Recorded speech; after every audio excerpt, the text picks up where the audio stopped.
In this video we're going to talk a little bit about how CorelDRAW fills in designs. At first glance, if we look at this design, everything looks pretty good. The one thing we're going to look at though is the veins here. So this vein is a little bit thin, this one's a little bit thick, not very consistent. If we look at the wireframe, I'm just going to hit V on the keyboard to go to wireframe. You'll actually see that that is a single line instead of a double line there. So hitting V again. So we can see that it's just a single line, and if we go to our shape tool and click on it, so we've got our end node there and our node there, but there's not another line there. So what's happening is because our flower or our leaf is filled in, we've got this single line there, and CorelDRAW is simulating it being closed there. If I were to change the outline of this design, so let's just make this a blue outline and make it much bigger. Let's go like a 4-point outline. So you'll see that the line there is blue, that's our outline, but then it's simulating the closed portion. Though it's not actually creating a line, it's just simulating that in the fill because that's how it has to do it. If I zoom out here and create my own shape, let's just create a circle. And if I filled that in, I could take another line and I can draw that. It's not filling it in because I haven't tried to fill that in, but I can hold Shift and select it and combine that together, and as soon as I combine it together, it's going to try to connect that virtually. Even though if we go to the wireframe, you'll see that it's still not actually connecting. So the reason that it does that is because in order for it to show in filled, it's necessary to do that. You're going to actually, if I were to just draw my own curve here and keep it open like this, there is an option in options where we can go to document, or here under general, and we can say fill open curves. And if I click OK, now if I try to apply a fill to this, it will actually fill it in and simulate where that should be joined together. I don't have that box checked because when it comes to actually cutting files, it's kind of dangerous because you have to know that there's gaps, otherwise your cutter's not going to cut where those gaps are. Even though on screen you can see that it's closed in, if we go to the wireframe you'll see that it's actually not.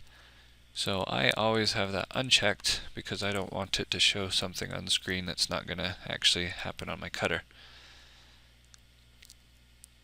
However, in this case, because our single lines are combined with the leaves, it ends up happening anyway. So the question is how to fix it. Okay, so let's get rid of this, and back in the wireframe, the easiest way to fix this is to just select our piece, and then there's a button right here that says close curve, so it joins the end nodes of the curve, which means that we've got an end node here and an end node there, and it's just going to join those together. As soon as I click on this, oops, go back to here. So as soon as I click on that, what it does is it joins all of those ends with a straight line. So that's the fastest way of doing it, but you're going to get the same result really as what we had before. It's just going to be an actual straight line instead of a virtual one. So the downside to that is that it's still, the vein isn't really all that pretty. To fix that, we could double click and turn everything to a curve. That way we could take this, because before it was a line segment, so if I were to click on it and move it, it would actually just move as a line segment. But now that it's all curves, I can curve that then, and curve this, and that way you're getting a better vein. Same thing with this one, that's too thin to even sandblast, so we can just curve it out a little bit more. So using the shape tool, you can edit that by hand. That's probably the fastest way of going about doing it. However, I still don't think that's the best looking veins. So instead what I would do, and I'm just going to revert back to our original so that we can get back to how it was before. Okay, so if we look at our wireframe now, we've got these pieces. I'm going to go up to Object and say Break Curve Apart. That way I can get to each of these veins individually. I'm holding down Shift while I'm selecting on them. And I don't need to do all of them because this is just a mirror image of this side, so I'm just going to do the left-hand side here. I'll combine those all together. And I'm going to hold down Shift and hit Page Up so that it brings that to the front of the layer. And if I needed to be able to see them, I could right-click on it with black so that it actually gives an outline, just so you can see that they're there. But anyway, what I'll do is I'll apply an artistic media effect to it. So if I come over to the artistic media tool, I can come up to the preset, and there's all sorts of different presets you can use depending on what kind of vein you like. But let's just say that we went with this particular preset here. If I click on that preset, and then here's your stroke width. If I click up, sorry, I have to make sure that this is selected. So I select this first, then go to artistic media, and then I can move this up or down. And you can see what happens is it applies a stroke to that. And if I go to the wireframe, you'll see what it actually is doing. So we've got our inside line,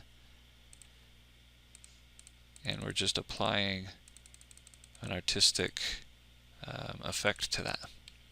You can go as thick or thin as you want, but this will at least tell you that if we went 0.09 right here, it's going to be 0.09 at the thickest point. Not at the thinnest, but at the thickest. If we don't like this kind of stroke, we could use another one, maybe like this. So then it's got rounded ends on one end, and then it goes to a point on the other. So that's also a nice kind of vein, and you can thicken those up if you want to. So depending on the style of vein that you want, and which one you like, you just choose whichever one you want. And then you go up to Object and say Break Artistic Media Group Apart, and that will then break apart those inside lines from the effect lines that we had. And selecting it, you can just hit Delete so that it deletes those inside pieces, and then you're left with just your outside pieces. Over here on this side, we'd want to delete these ones, so I'm just holding down Shift while I'm selecting them so that I can get all of those selected, and then I'll hit Delete. And I'll grab these new ones that we've got and just hit M on the keyboard so that it mirrors over to the other side. And they don't have to be combined because they're actually just on top of the leaf, but I prefer to combine everything because it will actually end up filling faster. This, if I double click on this, we'll see it's 36 objects. When we fill in with granite fills, if you have it all in individual objects, it takes longer to fill in because it's got to find each individual piece and then apply the fill to each individual piece. Whereas if we take all of those pieces and run fill grayscale here, what it does is it then takes all of those, combines those all together as one curve, and then we've just got the back as another curve. So if I double click to select them all this time, we're going to see that we only have two objects. Only having the two objects is going to make it fill in a lot faster. And if we go back to our wireframe, then we can see that we've actually got vein lines that will cut nicely and look nice. If we want to, we can always edit these to get them to curve a little bit, more to the leaf, or we could have done that beforehand. I didn't actually change the path at all, but we could have done that to begin with. Especially over here, like on this one, that's pretty small compared to the other ones that we've got, so we can just curve that one around. make this a little bit bigger, curve it around.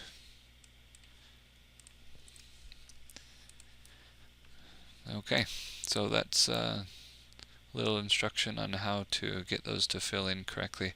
Oftentimes when you're bringing in artwork from other places, they've got single lines like that to show that there's a vein, but people usually end up taking those lines out and cutting them by hand, which usually they do that because they're shape carving, but whenever I did production, I actually cut all the veins using the cutter and then just shape carved right over the top of that. I think it's much faster to do that way and you get a similar result, so I prefer to do it that way.